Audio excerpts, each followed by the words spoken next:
Roughly 150 freight ships sit frozen in the water, a parade of massive hulls lined up as if paused mid-motion, trapped in one of the most critical choke points on the planet.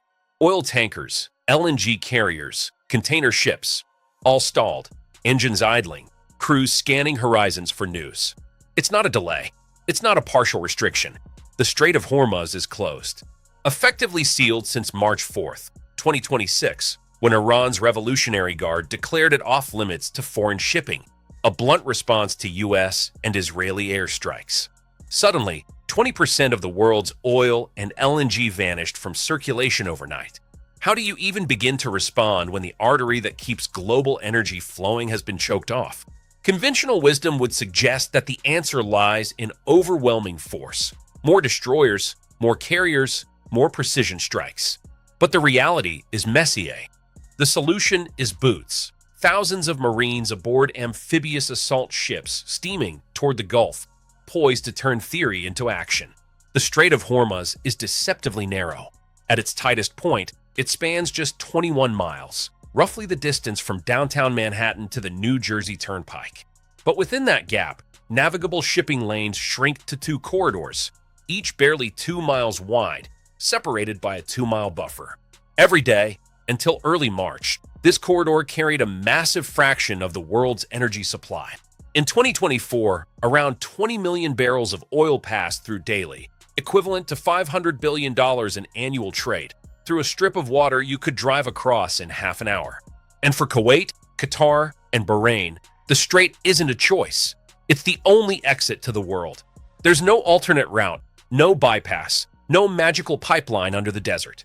Overland pipelines exist, but combined, they handle a fraction of the flow, roughly 3.5 to 5.5 million barrels per day.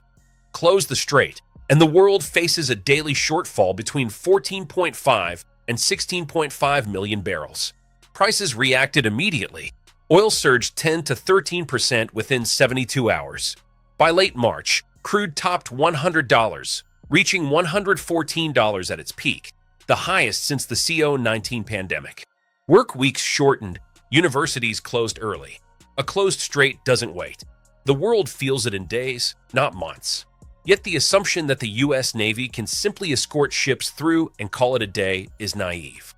Iran's strategy is layered, multifaceted, designed specifically to neutralize conventional responses.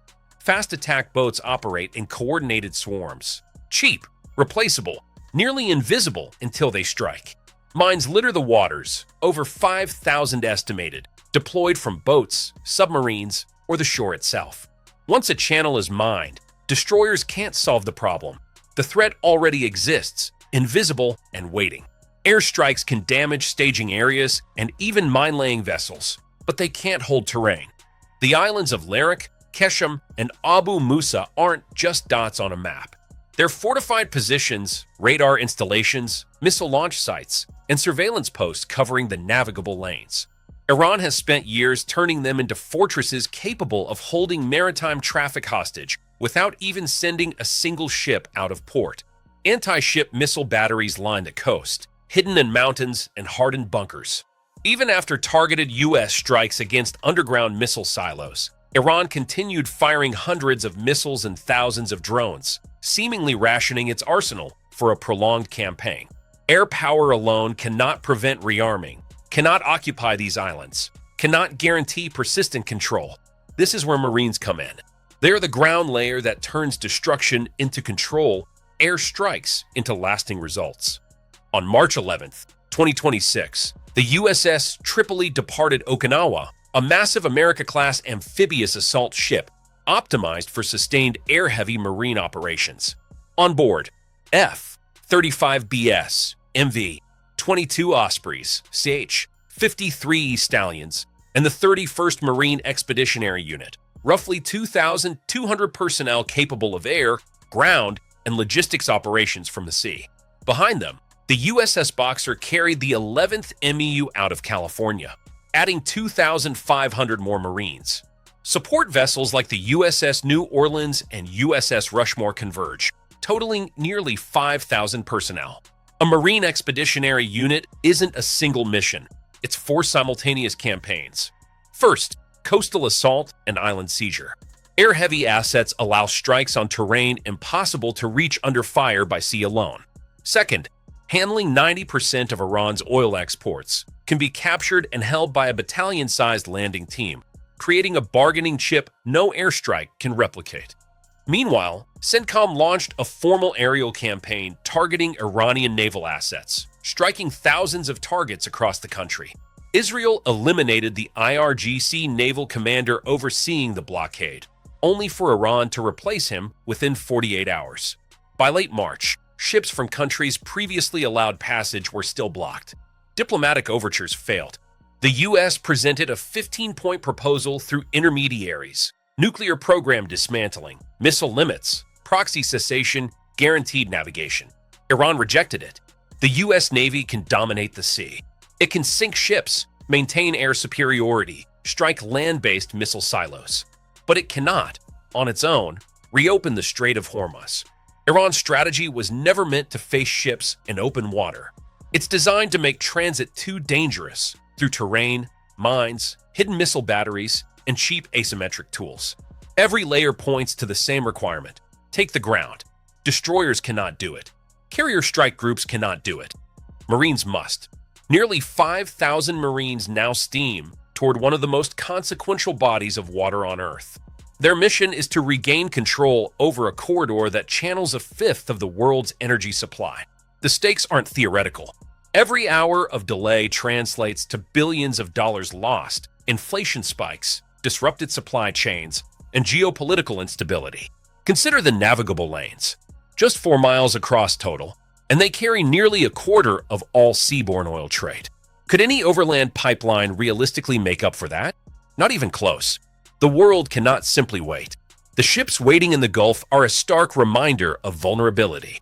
Every anchored tanker is a question mark. Every halted freighter a countdown clock for global markets. Fast attack boats can appear from nowhere. Mines can vanish into the deep. Missile silos burrowed under rock can retaliate even after precision strikes. Airstrikes degrade but cannot occupy. Only Marines can bridge that gap between destruction and control, between temporary damage and lasting security. Every element of the MEU is self-contained: command, ground combat, aviation, and logistics, all integrated to function independently from the sea. Their presence transforms a naval operation into an amphibious campaign capable of imposing order on chaos. Their arrival shifts the calculus from hypothetical dominance to actionable control. And yet, questions remain. How long can the standoff continue before global markets collapse further? How many more layers of asymmetric defense will Iran deploy before Marines even touch land? Can the combined air-ground-sea operation hold long enough to reopen the strait safely? Each day brings uncertainty. Each hour escalates pressure on economies and governments worldwide. By now, the world is watching not just for the military outcome, but for the superior firepower. It's about integrating multiple domains: air, land, sea, and deploying them with surgical precision under extreme threat conditions. Mines, missiles, fast attack boats, fortified islands, underground silos, they all challenge traditional approaches. The Marines are the force multiplier, the glue that allows air power to translate into actual control of territory. Ultimately, the Strait of Hormuz is more than geography. It is a living, dynamic choke point, a pressure valve on the global energy system, a stage where strategy, asymmetry, and raw human decision-making intersect. The ships waiting outside are silent witnesses, but they are far from passive. Every moment of inactivity has consequences. Every maneuver has a price. The scenario unfolding is a reminder that control of the seas is never absolute, and domination from a distance has limits. Terrain matters, proximity matters, and sometimes the boots on the ground are the decisive factor. The Marines steaming into the Gulf aren't just enforcers. They're the bridge between threat and transit, between shutdown and reopening, between uncertainty and order. So the question isn't whether the U.S. Navy can strike or sink, or whether the air campaign can degrade the Iranian defenses. The question is what it costs to impose control over a strait that dictates the rhythm of global energy. And in that calculus, the answer is measured not just in missiles or mines, but in Marines. Every moment in the Gulf is a high-stakes chess game. The Strait of Hormuz is a board that can move markets, destabilize regions, and ripple through economies faster than any conventional weapon. And as the world watches, the answer is no longer theoretical. The next moves will determine not just who controls a narrow strip of water, but how the energy and economic lifeblood of the planet flows in the coming months. The tension is palpable, the risks enormous, the strategies complex. Yet the fundamental lesson is clear. Dominance over the sea alone is insufficient. Control requires presence, persistence, and the willingness to land forces in contested, hostile terrain. This is why nearly 5,000 Marines are on the move. Because without them, the Strait of Hormuz remains a choke point in every sense of the word, a narrow gap with global consequences that no ship, no missile, no strike can fully secure from the sea alone. And in that unfolding crisis, every hour matters, every decision counts, and the stakes could not be higher. The world waits, anchored in tension, as fleets idle and Marines advance toward one of the most consequential maritime choke points on Earth. The question left dangling: how far is anyone willing to go to reopen a passage that powers a fifth of the planet's economy?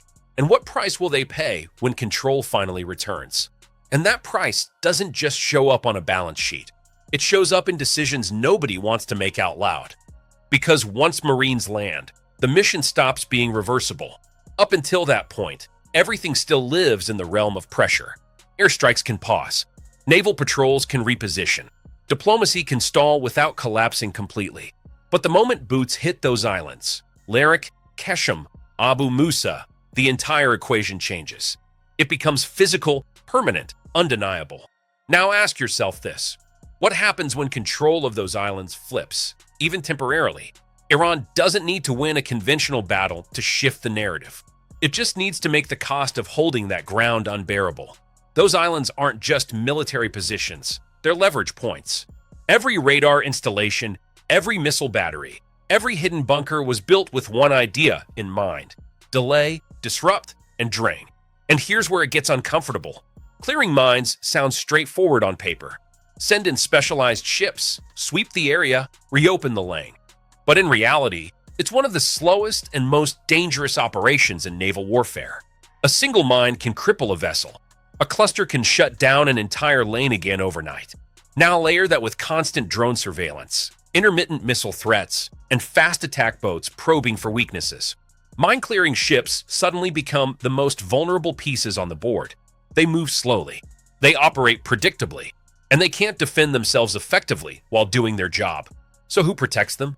That's where the Marines come in again, not as an offensive force this time, but as a shield, securing coastlines, pushing threats back far enough to create a temporary bubble of safety. Not permanent safety, just enough to get ships moving again. But even that raises another question. How long can that bubble hold? Because Iran doesn't need to block the entire strait forever. It just needs to make it unreliable. If shipping companies believe there's even a moderate risk of disruption, insurance costs skyrocket. Routes change, delays pile up, and suddenly, the strait is technically open, but functionally avoided. Which leads to another uncomfortable thought. What happens if this turns into a long game? Marines can seize territory. They can hold positions. But holding is different from stabilizing. The longer forces remain on those islands, the more they become targets, not just for direct attacks, but for asymmetric tactics designed to erode their presence over time. Drones, harassment strikes, supply disruptions, psychological pressure. It doesn't take a large-scale assault to complicate a mission like this. It just takes persistence. And that's exactly what this situation invites. Every move to secure the strait creates a counter-move designed to make that security temporary. It's a constant cycle: clear, secure, disrupt, repeat. So now the question shifts again. Is the goal to reopen the strait quickly or to keep it open indefinitely? Because those are two very different missions. A short-term operation focuses on speed. Hit key positions, clear lanes, push shipping through. But a long-term operation demands sustainability, continuous presence, ongoing defense, a commitment that stretches far beyond the initial headlines. And history has shown how quickly short-term missions can evolve into something much longer. Meanwhile, those 150 ships are still waiting. Think about that image for a second. Massive vessels, each carrying millions of dollars in cargo, floating in place. Crews running calculations. Companies watching markets. Governments monitoring every movement. They're not just waiting for clearance. They're waiting for certainty. And certainty is exactly what this situation refuses to provide. Because even if the first convoy gets through, what guarantees the second one will? Or the third? What stops the cycle from starting all over again the moment pressure eases? That's the real challenge here.